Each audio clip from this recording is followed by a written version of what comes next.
Hey everybody, I'm Jonna and welcome to Trading with Master Jack. In this video we're going to be dealing with the trading plan part 2. Now if you can recall, we discussed trade plan consists of 4 key elements. It was market direction, area value, entry position, exit position. And we dealt with part 1 already in the previous video, and now we're going to be dealing with part 2. We're focusing on the entry position, exit position, and dealing with stop loss, profit taking. And then we have a recap of a simple trading plan summary. Afterwards, some good key points there to mention, so stay tuned for that one. Number 3, entry position. Here we've got to identify the entry point. What is our trigger? And that would most likely be a candlestick pattern. So we're going to deal with a few candlestick patterns: the bullish, bearish, engulfing pattern, hammer, shooting star, dragonfly, Gravestone Doji. Those are some of the most common ones. We don't want to go into too much detail. One can study up lots of candlestick patterns and really just get so caught up with that, but it can add no value at the end of the day. And that's why it's good to just look at some key candlestick patterns and examples. And then we'll be looking at those examples, as I mentioned, of these candlesticks. And then we'll be dealing with trade size and opportunity cost. Very important as well to take into consideration, because what size should a trade be? Candlesticks 101. Now it's important just to have this quick basic understanding of candlesticks. You'll see that long black part is wick, where the price has moved before. Here was an opening price, where the price had opened on the candlestick. This is where the price closed, and it clearly went down. The sellers were in control and pushed the price down. Here we have the green candlestick, where the price opened and closed on top, where the buyers were in control.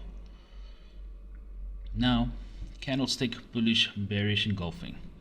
The bullish engulfing pattern generally shows the red candlesticks going down, and then there's this really strong green candlestick, a bullish candlestick, which sort of engulfs the others. That's basically the principle, showing that the price direction will be going upward. And then we have the bearish one, which is basically the opposite. It can have few green candlesticks, bullish candlesticks going upward, and then there's this big strong red candlestick, a bearish candlestick, because your charts might have a different type of color setup, and this can clearly indicate a bearish direction. Now it's important to know that if it was this simple to have made your calls on your entry, then this is what would make a lot of money. But the reality is they should not be traded in isolation, and that's why we have a trading plan with an overall picture. It should be used in an area value, not just in the middle of a chart anywhere. They should serve as entry triggers at your area value while remaining aware of market direction. The hammer and shooting star. There we go, the bullish hammer. You'll see that the candlestick price action was more on top, and there's a long wick going down from there. That's a variation of it, can be the red or the green one, but both generally indicate the price direction change, or that the price is not going to move in the upward direction. In the shooting star, which is the bearish one, you'll see the candlestick formation was really at the bottom, where the price had opened and closed, and this is usually on top of the price movement, and changes direction going bearish.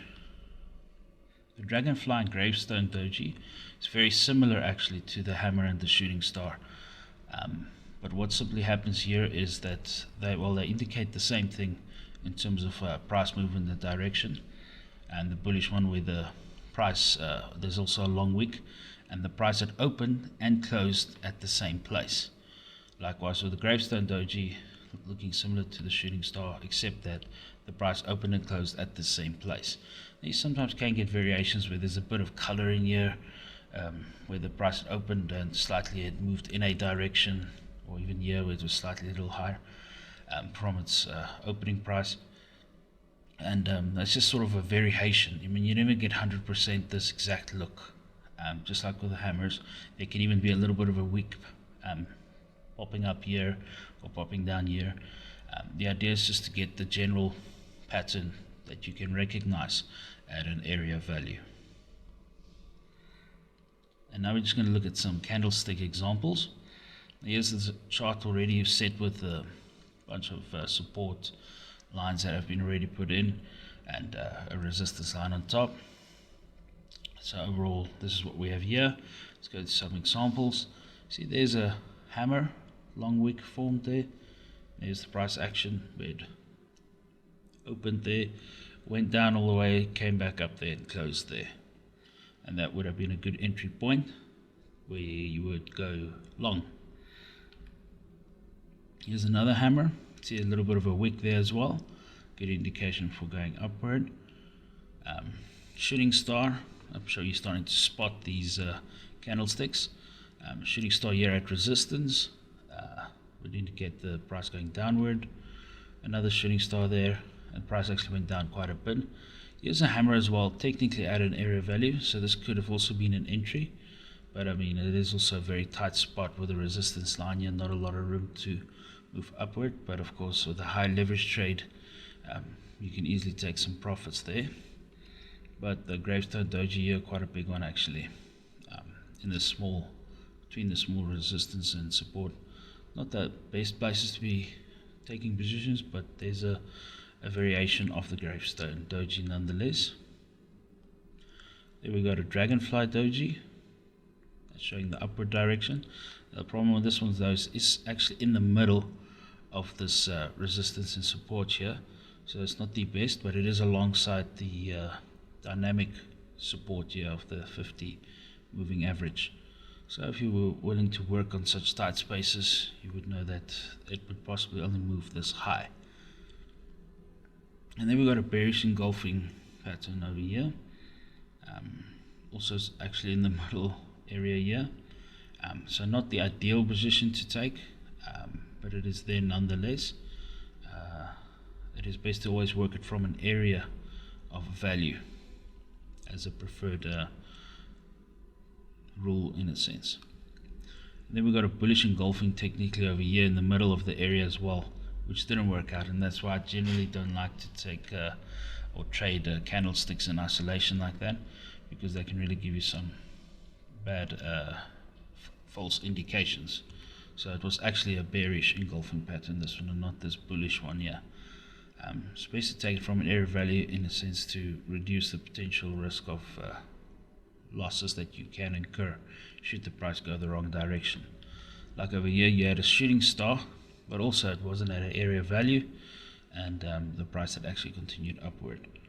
So if this shooting star was maybe up here, then it would have been the best position to have taken, and a stop loss just behind there to go short. So yeah, definitely be careful to trading candlesticks in the middle of nowhere. Always did it from a place of value, an area of value. And then we just carry on over here. I'd just like to zoom out on this chart just to show you another interesting bonus example of an invalid descending triangle. So we're just going to zoom out on this one. That's where we were. You'll see over here, there we had an overall support line there, and there was a, well, that was a high, and lower highs were forming there. And you might think to yourself, hey, but this could be a descending triangle forming here. See another lower high, so there's definitely an opportunity to go short, and its price is going to possibly break out downward, and there's consolidation of price happening. Even over there was consolidation, price looking like it really wants to go down. And when you plot your triangle, you'll notice though that the price keeps moving upward into resistance, more so than what it is doing into support. And the whole idea of a descending triangle was that the price is supposed to be pushing down into support, and the consolidation is supposed to be happening in the downward direction. And yet it's clearly pushing against resistance, and resistance will break, as you can see happened in this case. It went upward. So yeah, that was just a little bonus over there. Okay, now on to trade size and opportunity cost. There is actually no real fixed recommended trade size. One has to simply determine that for yourself with these guidelines, I'd say. take into consideration how many trades can you handle at the same time. Now, this really depends on whether you are a part-time trader, where you're going to be doing part-time trading, or a full-time trading, along with your experience. So obviously, if you have not got an extensive experience in working in the markets, you don't want to have too many trades open. But let's explore this one a bit. And you're going to ensure you have equity available in case you find another great opportunity. If all your equity is tied up in a particular trade, this results in an opportunity cost that you have lost an opportunity in order to have bought into another trade and opening another position somewhere else when you saw a great opportunity. So yes, you've got to have some equity available in order to grab hold of any other potential opportunities, should that be your intention. Otherwise, if you're happy to and willing to let go of opportunity cost, then by all means go all out and put all your equity into your various trades that you wanted to enter into. Because you also never know how long you might be in a trade as well necessarily. And of course, third point to take into consideration, do you want to diversify your trades or not? You've heard that saying, keeping all your eggs in one basket. So yeah, there's that too. Going on, a simple trade size tool that I use. If your total portfolio is $10,000, if you're looking at a trade size of $1,000, that means you can have a maximum number of trades open, and that would be 10, and then recommended would be 5, and then you've got the rest available for any opportunities, additional opportunities that you may identify. But of course, if you work on a trade size of $2,000, then your max trades would be about 5 technically, and then recommended you would say maybe go 2 or 3, just so that you have something available in a sense for potential trades. Number 4, the fourth element in the trading plan, exit position. Very important one. You've got to be able to identify your exit point, and you'll need to be able to set a stop loss in order to do so, and this requires you to have a good understanding of what risk is and what your risk tolerance is. And we'll be looking at a classic stop loss position at previous high when you are short, or previous low when you're long. And we'll have an example there, and using the ATR indicator as a guide to setting a stop loss. We'll be going through that one. And then with profit taking, we'll be exploring risk and reward ratio to determine what is a good risk to reward ratio to use, and using a trailing stop. When should we use that? And that we'll be dealing with over there. Stop loss. A good understanding of risk and risk tolerance is very important. You have to know how much are you willing to lose in one single trade if you were to be wrong. This shows your risk tolerance. What is the generally acceptable loss? Well, there's a loss percentage range of that amongst traders of between 0.5% and 2%. And this is of your total portfolio per trade.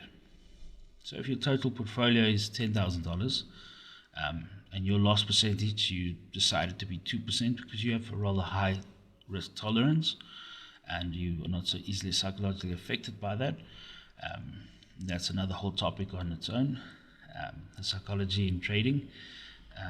So your max loss per trade would be $200. So now let us have a look at this one. Therefore, on a trade size of $500 or $1,000 or $2,000, your loss should not exceed $200. Now, I'd just like to quickly show you an example.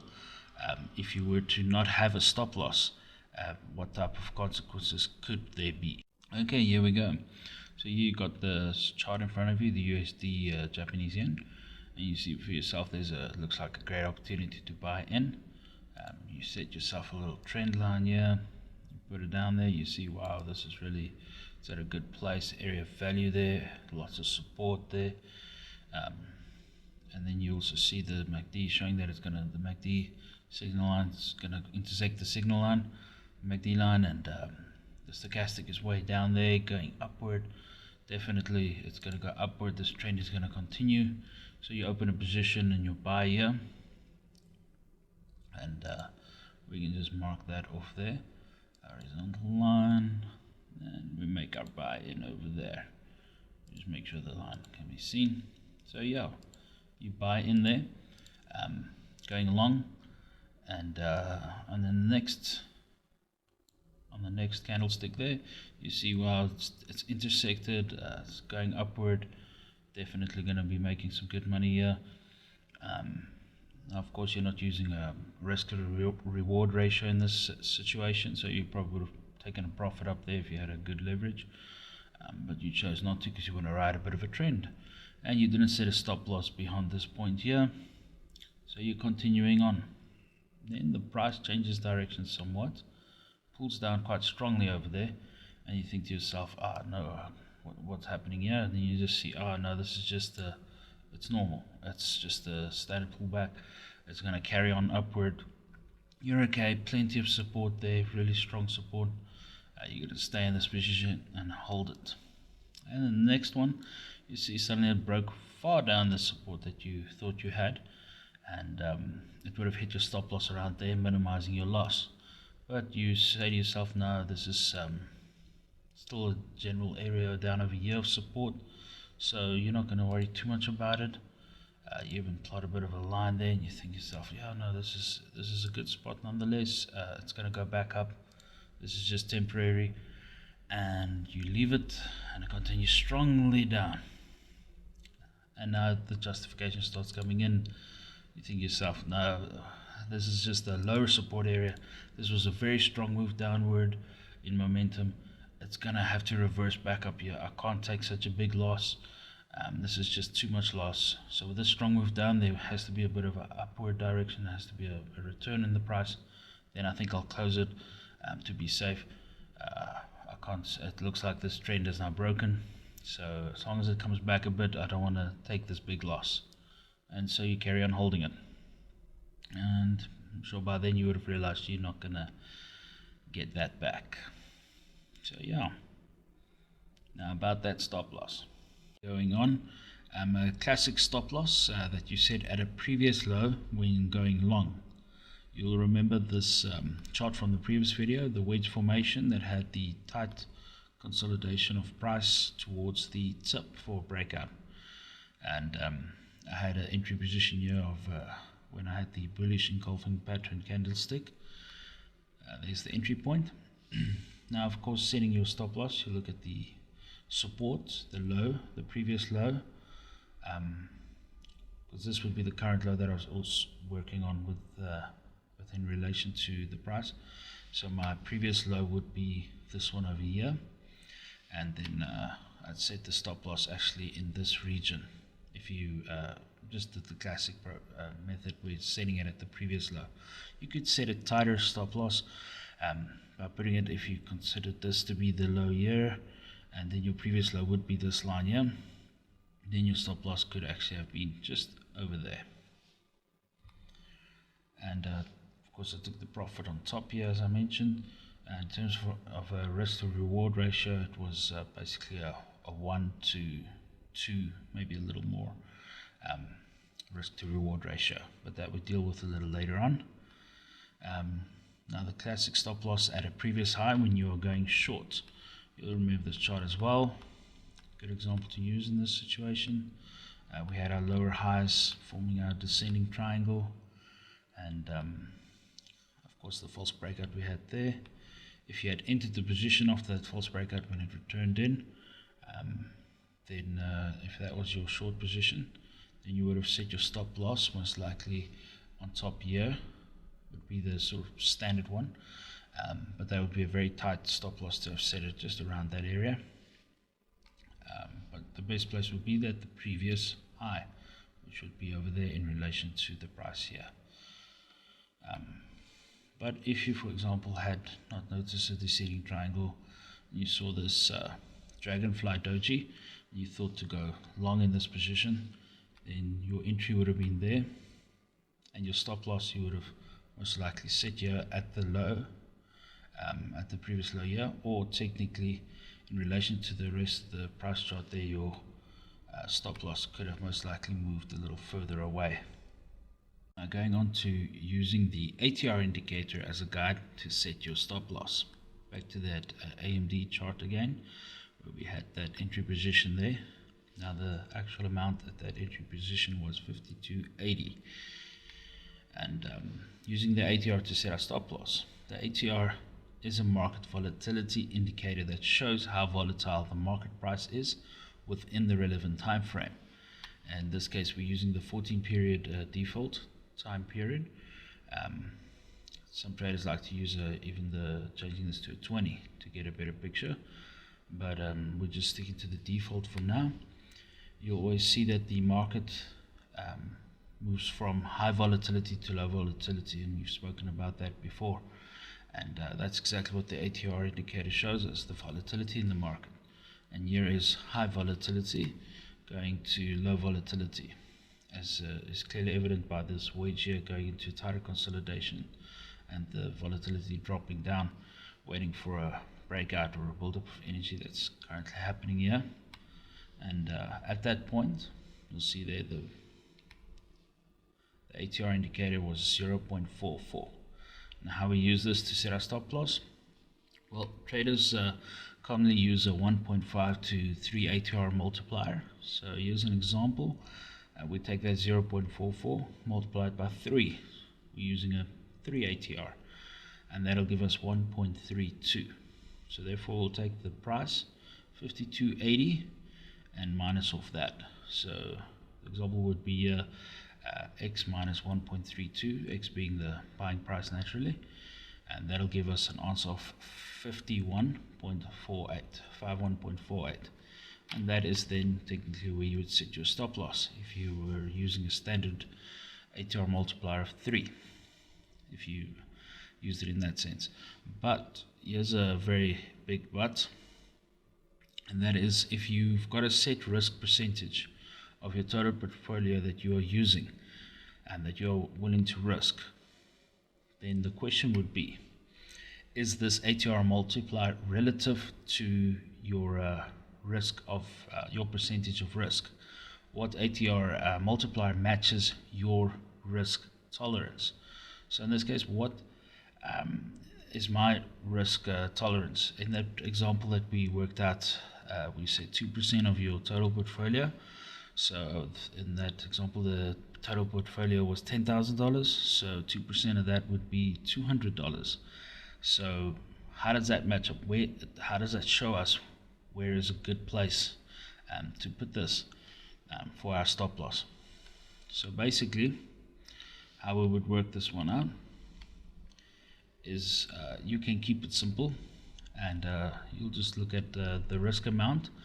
You take your risk amount and divide it by your trade size that you are taking, and to get a percentage, and then you simply set your stop loss to that percentage. So example would be if your risk is $200 and your trade size is $1,000, you $200 divided by 1,000 times 100 to get the percentage is 20% of this whole trade is your risk. $200 divided by $2,000, if your trade was $2,000 your trade size, times 100 to get the percentage, 10%. So now you could just set that in your trading platform where your stop loss would be 20 or 10%. But this still does not answer the question about how relative is this loss to your ATR multiplier.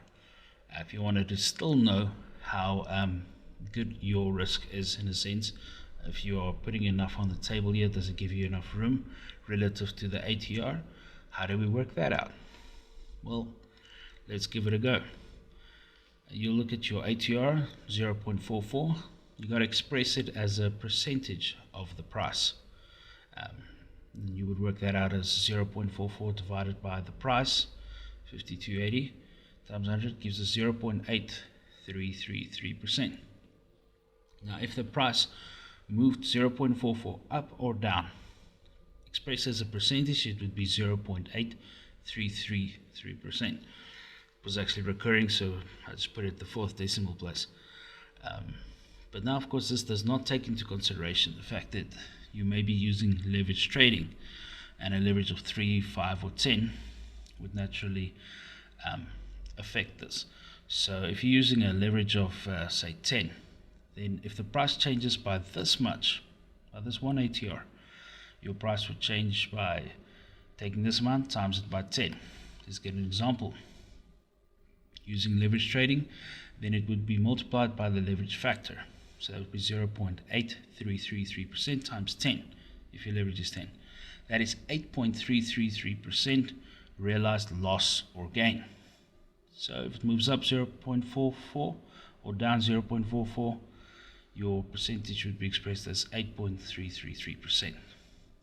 Now, we take this amount, okay, and divide that into your percentage stop loss calculated above. That's this one here.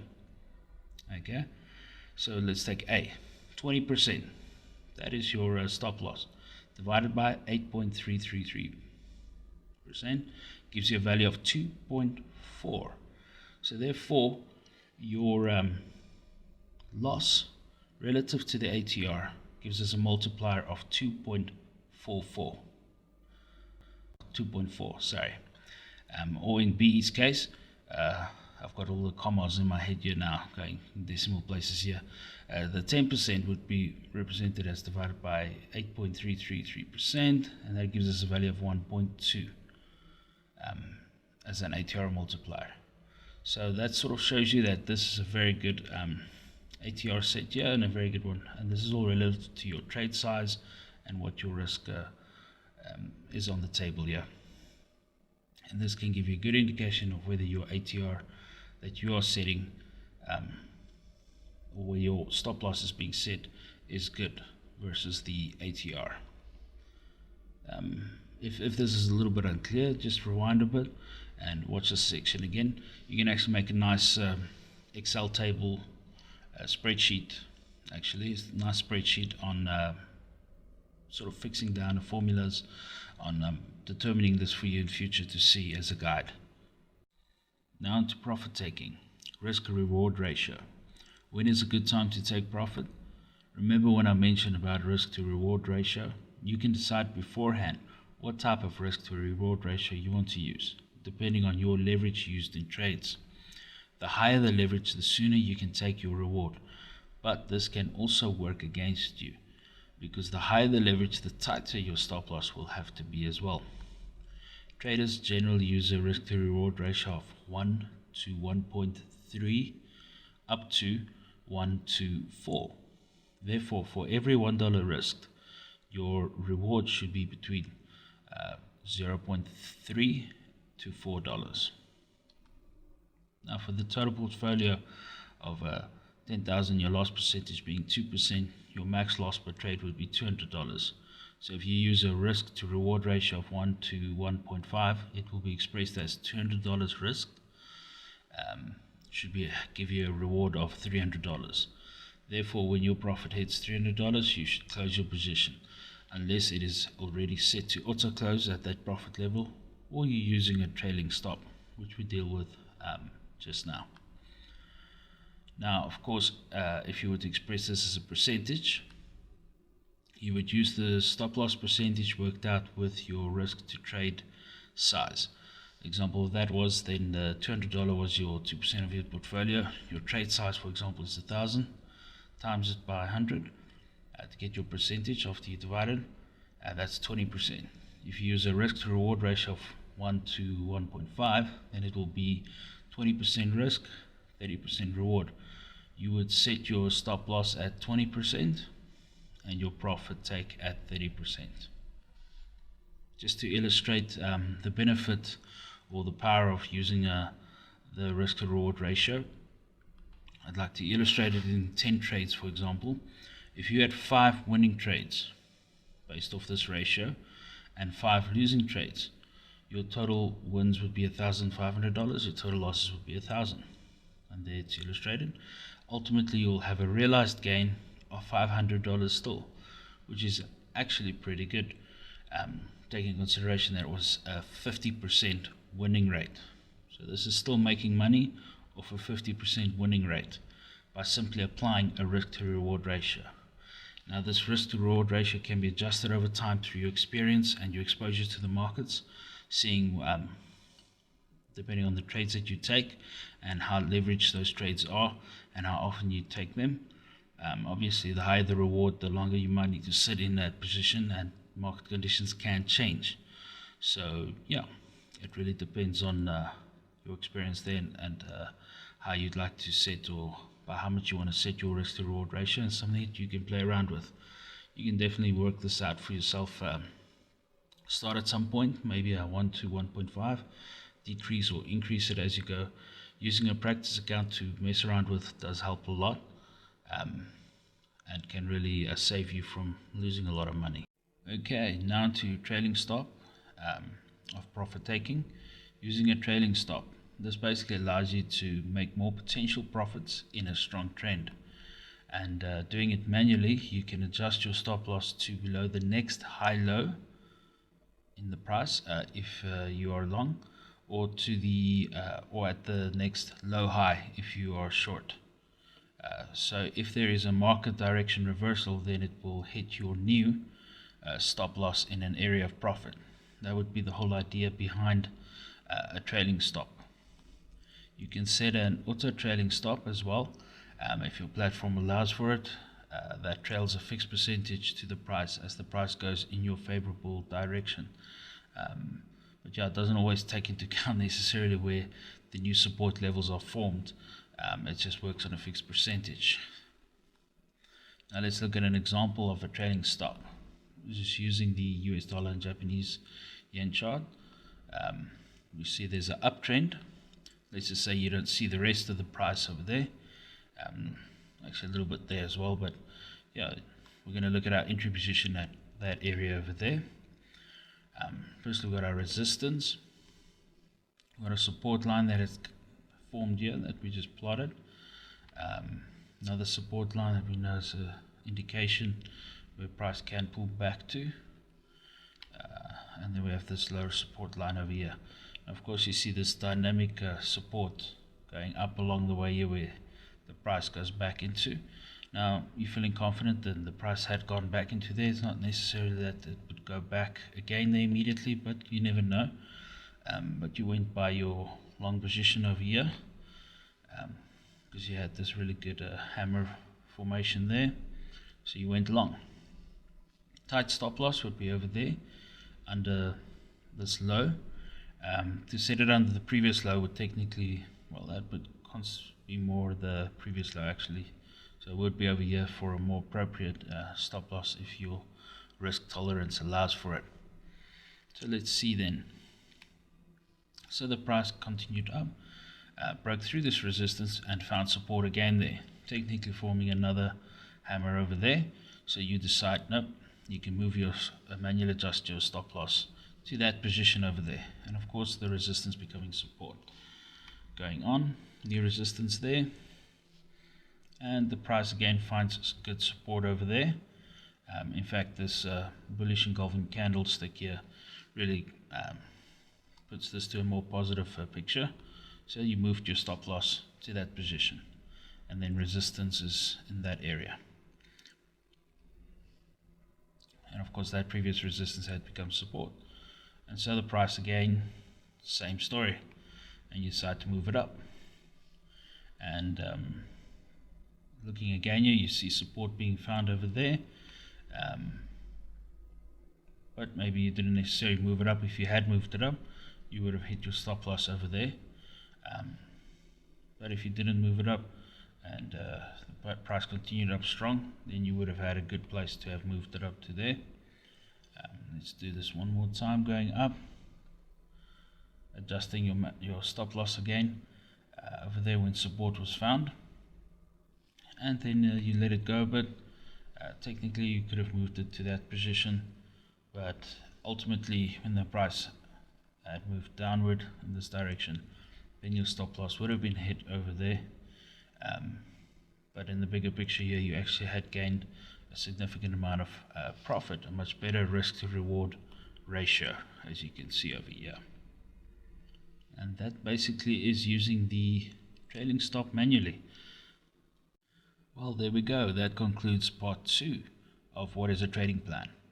Now here, just in summary, I'd like to just show us an overall picture of our first video we watched was market direction.